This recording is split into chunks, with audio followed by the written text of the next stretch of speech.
Peter Sagan today revealed that he's headed to Emporia, Kansas to tackle the 100-mile gravel race at Unbound Gravel. Unbound Gravel is considered the world's premier gravel event, with thousands of amateurs lining up alongside World Tour roadies, gravel privateers and professional mountain bikers.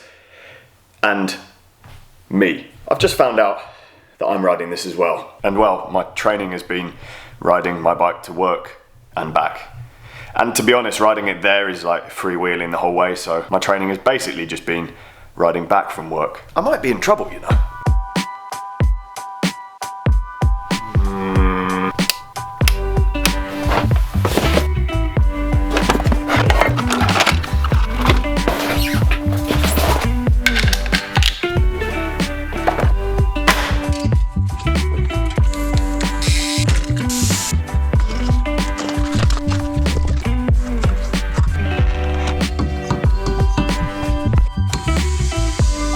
Unbound gravel is fast and smooth. Okay, there might be some quite big rocks that you can't see from the photos, but generally it's exactly what I'm referring to when I talk about American gravel races actually being gravel, not muddy single track like this, which means I've had to make some changes to my bike. Average speeds will be high, especially in the 100-mile one. There's a 200-mile one and then like a 360-mile one or something like that, where the people take all day and carry loads of stuff on their bikes. The 100-mile one seems like quite a nice sweet spot and the most compatible with making a video at the same time. So that's why I've chosen that. It is also the one that Peter Sagan is doing. That's not why I chose it. I only found that out this morning.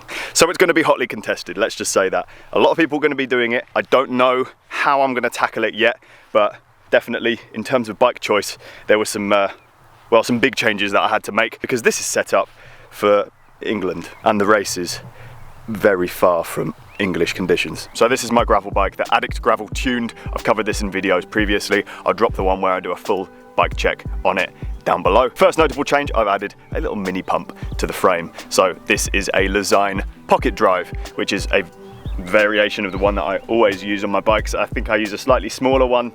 Actually says light drive on it. The event is supported, but it will be at different checkpoints, so you still need to be self-sufficient in between them. If I do have some sort of puncture, then having a pump will be very, very helpful. I am running tubeless and I've changed my tyres. This is probably the biggest change that I've made to the bike, because it was purely set up for UK slop and grime, in the words of Nick Frendo. I was basically running mountain bike tyres, or the new gravel tyre from Hutchinson, which is a 50mm Tundra, which is really, really knobbly. I've now changed those out in favour of speed instead of grip, with a tried and tested Hutchinson Touareg. Now these are just 40mm and the tread is much, much finer. So you're still going to get grip, but they're going to roll a lot faster. So for this kind of race, perfect. I imagine most people are going to be running something around 40mm for this event. It's just the right sweet spot for still being fast, but having enough grip when you are cornering on some of the loose gravel in the sections where you do have to change direction, which I think does happen occasionally in America. Because there is less of them, these tyres are also lighter, and there is about 1,500, 1,600 meters of elevation in this event as well. Over the course of 100 miles, that's not too bad, but there's still going to be some climbing. I imagine they're not going to be short and steep. It will just be like a slow drag. Looking at some of the photos from Kansas. I have then put a fidlock magnetic bottle holder on the top tube, which already was drilled for bottle cages. The nice thing about this is if I decide that I do need extra water, I can just put a bottle on. And if I decide that I don't need any extra water because the support's really good, I can just run it like that. And there's not much penalty and the bottle cage like in the way. Obviously there's a range of different size bottles you can get. If I really didn't want to stop, I could put one of these bigger ones on, but because it's bigger, I'm scared it might start hitting my knees while I'm riding and that'll be annoying, so I'll probably stick to the smaller one for now. I will be riding this event with my seat pack on, which has all tubeless plugs and a spare Tubelito inner tube as well, just in case I do puncture and things get messy. Finally, thank you to Garmin, because they're paying for this whole trip and sponsor the event, Garmin Unbound Gravel. So thank you very much for making this possible. I'm out of breath just talking about it. That does not bode well for the race, does it? Now I guess I should actually do a bike ride.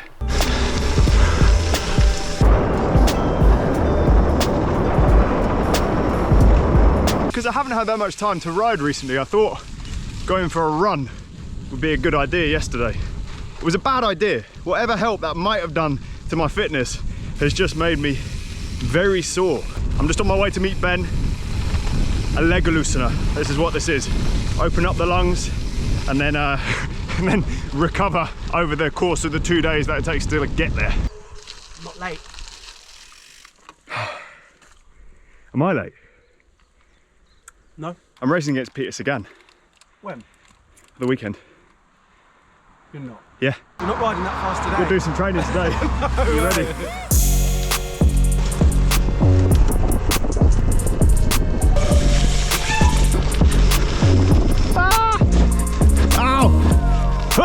You know it's June tomorrow. We're in leg warmers. Why are we riding so fast? I'm impressed, Doug. You're smiling. So bike's feeling nice. Feels fast with these tyres on because the old ones were so knobbly. What's more, since filming this video, I checked the weather forecast in Emporia, Kansas, where the race is. Guess what? What? Thunderstorms. Never got to change my tyres back.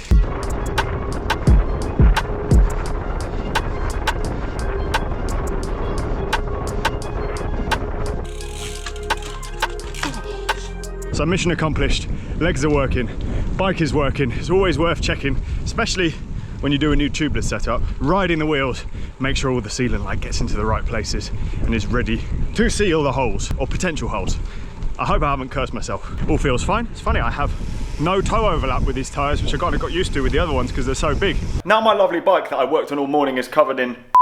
So, welcome to Francis's 5-minute chain clean, sponsored by GT85. First, get a bucket of soapy water. Washing up liquid is a surprisingly good degreaser. Get a brush and apply the soapy water all over your drivetrain. I like to scrub the chain at the chain ring, keeps it away from your wheel hub bearings, which you don't want to degrease. Scrub it all till it's shiny, and then leave to dry. Once dry, spray some GT85 or similar on a rag, rub it all over the chain, use elbow grease, you'll probably get loads of black stuff come off it, and finally add a layer of chain lube of your choice. Bear in mind, this will work best if you don't leave your chain to rot after it's already got dirty. So immediately after a ride, if your bike has got dirty, come in straight away, do this. If you leave it for days and then you have a dirty chain, sometimes it can be really hard to clean, and ideally you take it off, degrease it fully, and you just stay on top of it, and it makes your life a lot easier. And you'll be saving loads of money because your chain won't wear out as quick. So next update from this channel will be from Kansas, because I'm flying there day after tomorrow, although it takes a while to get there. Now I'm actually there the day before the race, and then the race day,